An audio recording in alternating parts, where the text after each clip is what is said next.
আসসালামু আলাইকুম রহমতুল্লাহ। আমি ডাক্তার আব্দুল্লাহ বিন আব্দুল করিম আপনাদেরকে স্বাগত জানাচ্ছি এবং আপনার মাধ্যমে আপনার দর্শকদেরকে স্বাগত জানাচ্ছি। আপনার প্রশ্নটা খুবই গুরুত্বপূর্ণ। হিট স্ট্রোক ব্যাপারটা হচ্ছে আসলে আমাদের শরীরের নর্মাল তাপমাত্রা হচ্ছে 38.4 ডিগ্রি সেলসিয়াস। যদি এটা বা আমরা আরেকটা যদি বলি 98.6 ডিগ্রি ফারেনহাইট, এই তাপমাত্রাটা যদি 106-এর উপরে যায় তখন আমরা বলি যে হিট স্ট্রোক। এটা হওয়ার অন্যতম কারণ হচ্ছে আমাদের যে জলবায়ু পরিবর্তন, তার ফলে যে পরিবেশের যে প্রভাব, ফলে আমাদের এখানে আর্দ্রতা আর ব্যাপার আছে। সব কিছু মিলিয়ে যদি কোনো ব্যক্তির শরীরের তাপমাত্রা 106 ডিগ্রি ফারেনহাইটের উপরে চলে যায় তখন আমরা তাকে হিট স্ট্রোক বলি। হিট স্ট্রোক হলে বুঝতে পারবো যে রোগী মানুষটা অত্যন্ত একদম লেথার্জিক, সে বেহুশ হয়ে যেতে পারে, অবচেতন বা আনকনসাস হয়ে যেতে পারে এবং তার শরীর অত্যন্ত ঘেমে যাবে এবং অনেক সময় হার্ট অ্যাটাক বা সোজা বাংলায় বললে তার হৃদস্পন্দন অনেক বেড়ে যেতে পারে। এর ফলে সে হার্ট অ্যাটাকে আক্রান্ত হয়ে মারা যেতে পারে।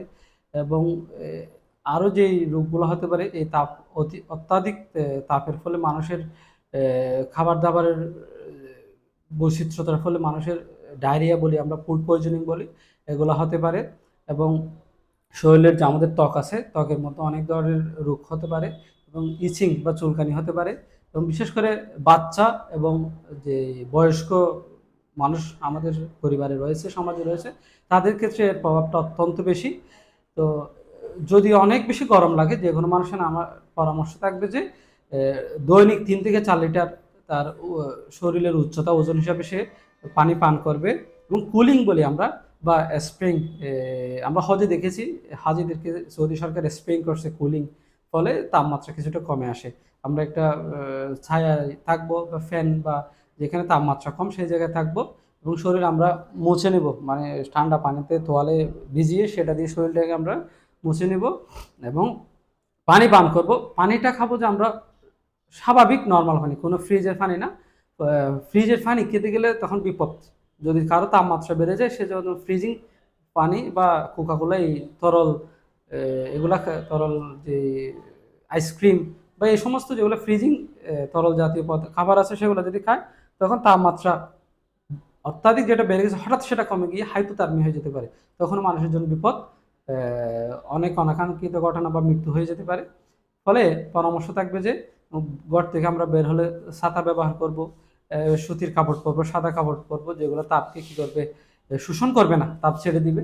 এবং আমরা সবসময় পানি খাবো, বাচ্চা থেকে শুরু করে বা প্রাপ্তবয়স্ক যে কোনো তার উচ্চতা ওজন হিসেবে দৈনিক 1.5 থেকে 3 লিটার পর্যন্ত বা 4 লিটার পর্যন্ত আমরা পানি খাবো।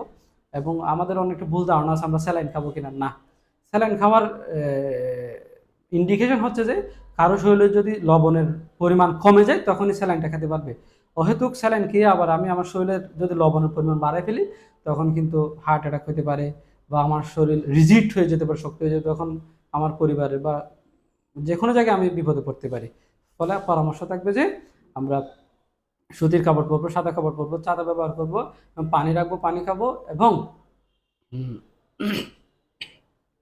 যে কোনো ধরনের ঝাল খাবার যেগুলো হলে ফুড পয়জনিং হতে পারে সেগুলো থেকে আমরা নিজেদেরকে দূরে রাখবো এবং ফল ফ্রুট খেতে পারি।